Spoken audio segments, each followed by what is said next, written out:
just to introduce myself and what we are doing here. My name is Steve. I'm with the Stop Mass Incarceration Network, and I believe there are also representatives from the Students Against Police Brutality here. And this rally and protest has been endorsed by the Stop Mass Incarceration Network and Students Against Police Brutality. Okay, I blew the whistle because this is an emergency situation. That massacre in Charleston is part of the emergency, but it's not all of it. Because that massacre in Charleston is part of something that happens damn near every day in America. Violence targeting black people, sponsored by the state, unleashed by the state, but also created by the atmosphere that the state creates. I want to read the names of the people who were murdered.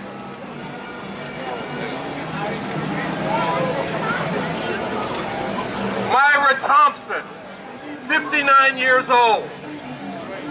She was the wife of Reverend Anthony Thompson of the Holy Trinity Reformed Episcopal Church. Tywanza Sanders, recent graduate from Allen University, business major. Tywanza was 26, by the way. Susie Jackson, 87 years old. She sang in the choir and was an usher at the church. Ethel Lance, 70 years old, a Charleston native, member of the church for most of her life. She retired after working for 30 years in the housekeeping staff of the city's Galliard Auditorium. Reverend Clementa Pinckney, the beloved pastor of Emanuel African Methodist Episcopal Church. He was also a state legislator, 41 years old. Sharonda Singleton, 45, mother of 3 and part-time minister at Emanuel AME Church. Cynthia Hurd, 54 years old, manager of a Charleston library branch. Reverend Dwayne Middleton, doctor, 49 years old, mother of 4 and a counselor at South Wesleyan University's Charleston campus. Reverend Daniel Simmons, 74, a retired pastor. 4 victims of this outrageous massacre are also in line with these victims of outrageous murder at the hands of the police. And we gotta see this. We gotta understand this, and we have to say no more. No more! No more! No more! No more! No more! It doesn't matter if the murderers are black people, or cops in uniform, or white supremacists out of uniform. It flows from the same hatred and white supremacy that courses through America's veins. It's gotta stop. And I will tell you, it's gonna take revolution, nothing less, to stop it once and for all. And the party that I represent, the Revolutionary Communist Party, its leader Bob Avakian, are working and preparing to bring that revolution about and stop it. But it ain't something that we wait around for happening, and you can't wait around either. There needs to be massive, determined resistance. We all said no more to these racist horrors, but we gotta act on that no more. We gotta be building resistance. That's why we're out here around Charleston today. Cornel West and myself have issued a call for a national march to stop police terror here in New York City, October 24th. October 24th. Hundreds of thousands of people have to descend on New York City. Have to say no more to racial violence, no more to police terror, no more to people being warehoused in prison, no more to the youth being treated like criminals, guilty until proven innocent, if they can survive to prove their innocence. We gotta draw a big dividing line in society and challenge people. Which side are you on? Don't tell me you're neutral when you hear about massacres like Charleston or murders like police choking Eric Garner to death. Or like cops gunning down John Crawford in Ohio as he had a toy gun on his shoulder. Or cops gunning down Nicholas Hayward Jr. in Brooklyn while he was playing cops and robbers with a toy gun. There is no neutrality in relation to that. You are either standing on the side to stop it, or you are okay with it going down. We got to draw that dividing line in society. There's been a lot of talk about healing. A lot of talk about reconciliation. Now look, I ain't no doctor, and I don't play one on TV either, but I understand something. That is that you do not heal until you diagnose the disease and root it out. If you try to heal without doing that, then you're just covering it over and allowing it to continue to fester. So when the governor of South Carolina gets up there and says, I'm going to remove the Confederate flag, and then says, now I know some of y'all think that's the flag of slavery, but some of us think that that's the flag of Southern heritage and tradition. Stop lying. Yeah. It is the flag of slavery. This is not about some competing narrative. The Civil War was fought over slavery. Let's be real clear on that. They say, well, it was states' rights. Well, what right did those states want that seceded from the Union? It was the right to enslave black people and to keep them enslaved. And to keep that bullshit going. That's what it was fought over. That's what that flag symbolizes.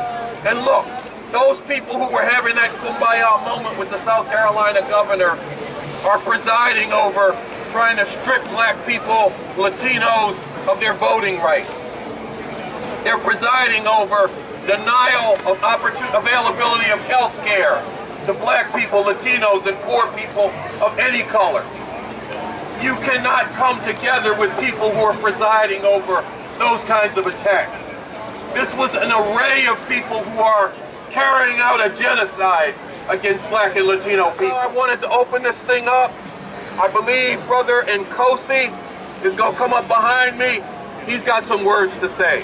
Nkosi is a grad student at Union Theological Seminary, and I ain't going to go any farther because I've gotten it right so far. And it's a pleasure to be here today with all of you. I want to begin by first offering my thoughts and condolences to those directly affected by the senseless massacre in Charleston, South Carolina. You all are in our thoughts and our prayers, and your strength, your witness, and your love inspires us.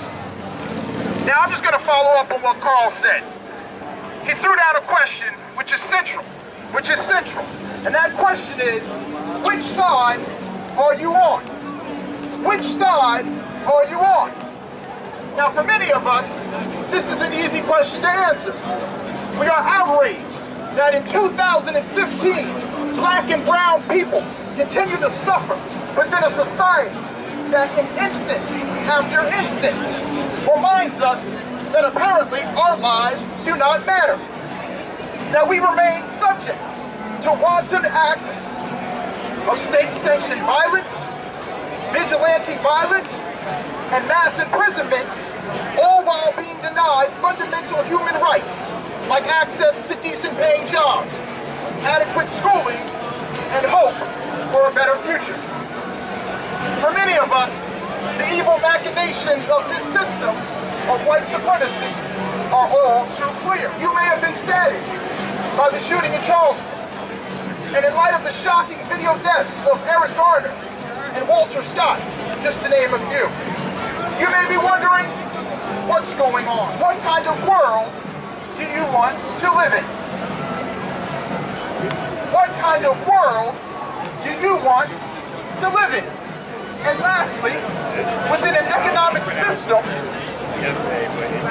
that is benefiting a small elite few, while the masses can't find jobs and see little hope for their future.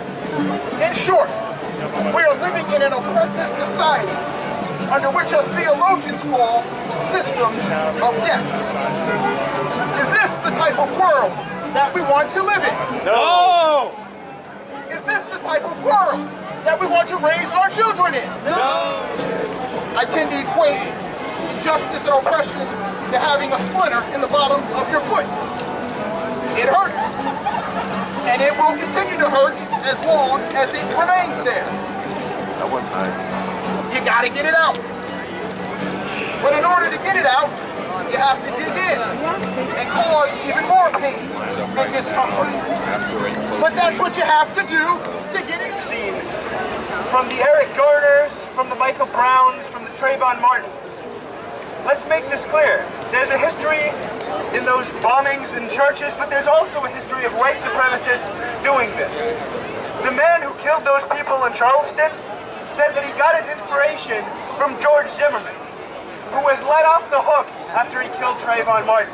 When there are protests, when there is outrage, the media says that it looks like a third world country, that they can't believe that this would happen in America.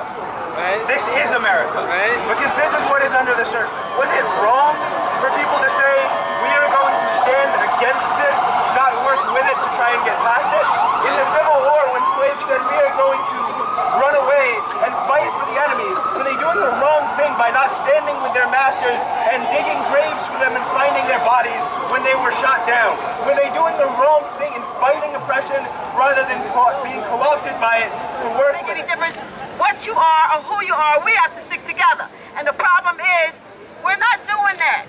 We have to recognize this is not just a movement for black lives, this is not just a movement for church people, okay? Bottom line is, it's the same movement. The problem is, when the people got killed in the church, these United States said, oh, that's so terrible, so terrible. But what about Eric Garner?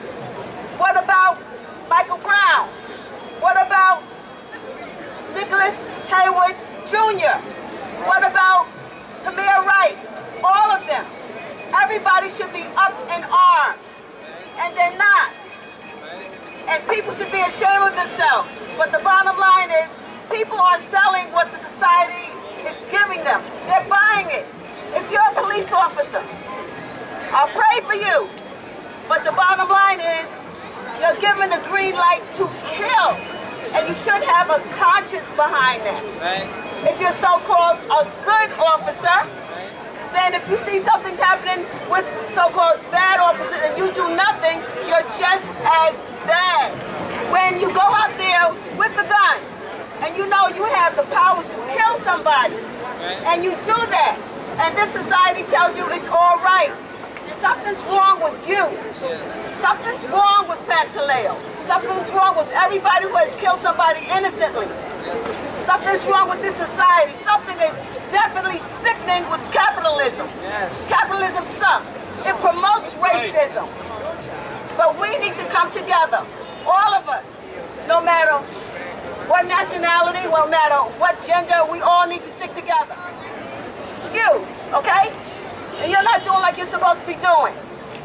Something wrong with you, and you're not doing like you're supposed to be doing. And we're all together, and we see that, and we say nothing. We're just as wrong. We're just like those so-called good cops watching the bad cops do something wrong. When the problem is, we need to also put ourselves in check. Because if we don't put ourselves in check and see when somebody's doing something wrong amongst us, we're no better than anybody else. One thing that we want to do together, and that's make a difference in this world. And I do believe it has to come with revolution, because the way the system is now is not broken. It's working the way it's supposed to work. And the bottom line is, we have to recognize that, and we have to stick together. We can agree to disagree, but we have to stick together and say, hey, we're going to make a difference, and we have to be one with each other and have each other's back. Quiet as his cat. Ramsey Arthur is the hero, not these cops, because he put his life on the line. He put his life on the line to do what he did. And we did not have his back the way he needed it, because he's subjected to so much shit. And he still needs us. Right about now, he needs a job. So anybody know about any jobs, come see me, okay? Because he needs a job. He needs to feel useful. He's just sitting and he's just vegetating. Don't check the air.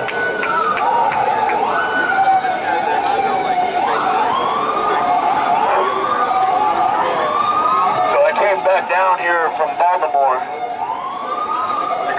court today as part of 3 different cases where I'm facing charges for standing up to police murder. But while I was in Baltimore, just a few days after the 9 were murdered in Charleston, South Carolina, I was walking through the streets of Baltimore and I passed by a statue of Billie Holiday. And it tugged at my heart. I couldn't help but recall the words of the song Strange Fruit, where she powerfully sung about black bodies hanging from the southern trees.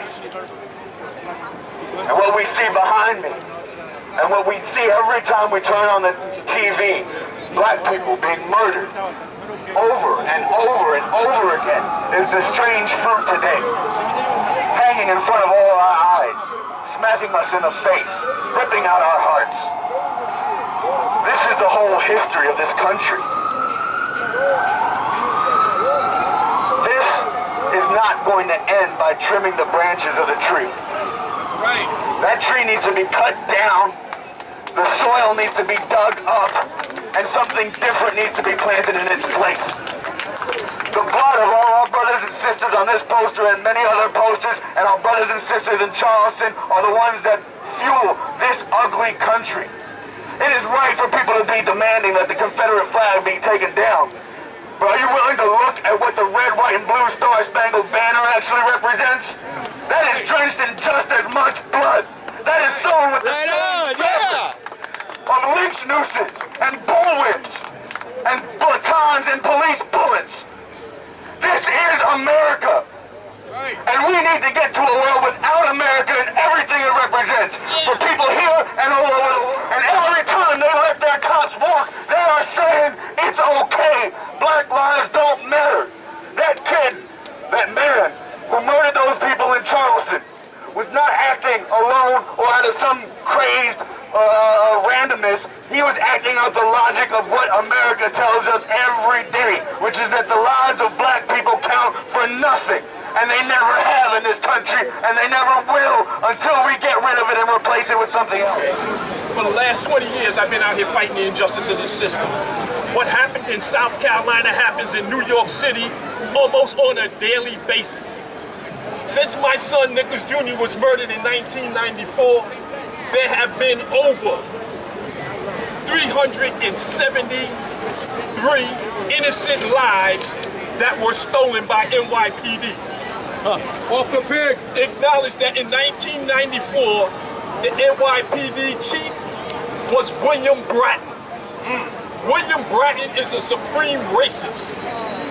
He goes around criminalizing and murdering black communities.